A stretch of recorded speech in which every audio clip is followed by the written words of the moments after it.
Au XIe siècle, dans une Espagne encore marquée par les tensions entre royaumes chrétiens et musulmans, la majorité de la population vit du travail de la terre.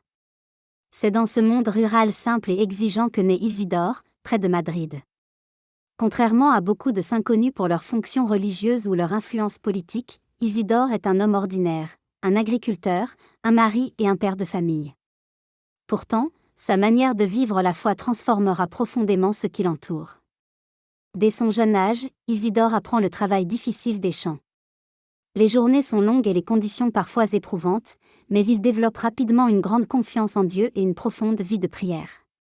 Isidore travaille pour un propriétaire terrien important. Malgré la fatigue quotidienne, il prend toujours du temps pour assister à la messe et pour prier. Certains compagnons pensent qu'il néglige son travail, mais sa fidélité spirituelle devient rapidement connue. Selon la tradition, plusieurs miracles sont associés à sa vie. L'un des plus célèbres raconte que des anges auraient aidé Isidore à labourer les champs pendant qu'il priait, montrant symboliquement que Dieu soutient ceux qui lui font confiance. Isidore est aussi connu pour sa grande charité envers les pauvres. Même lorsqu'il possède peu, il partage volontiers sa nourriture et aide ceux qui traversent des difficultés. Avec son épouse, Sainte Marie de la Cabza, il construit une vie familiale centrée sur la foi et la simplicité. Leur foyer devient un témoignage de confiance en Dieu dans les réalités ordinaires de la vie. La tradition rapporte également plusieurs miracles liés à l'eau et à la providence.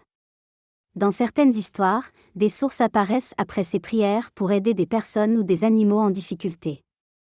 Malgré sa réputation de sainteté, Isidore reste humble. Il ne cherche jamais la gloire ni les honneurs. Sa foi se vit surtout dans les gestes simples du quotidien. Après sa mort vers 1130, sa réputation de sainteté continue de grandir. De nombreuses personnes viennent prier sur sa tombe, demandant son intercession pour les récoltes, les familles et le travail. Il devient finalement le saint patron des agriculteurs et des travailleurs ruraux. Son histoire rappelle que la sainteté peut se vivre dans le travail quotidien et les responsabilités ordinaires. Dans un monde souvent centré sur la réussite extérieure, saint Isidore rappelle l'importance de la fidélité, de l'humilité et du service des autres. Saint Isidore nous enseigne que la sainteté peut fleurir dans la simplicité, le travail humble et la confiance quotidienne en Dieu.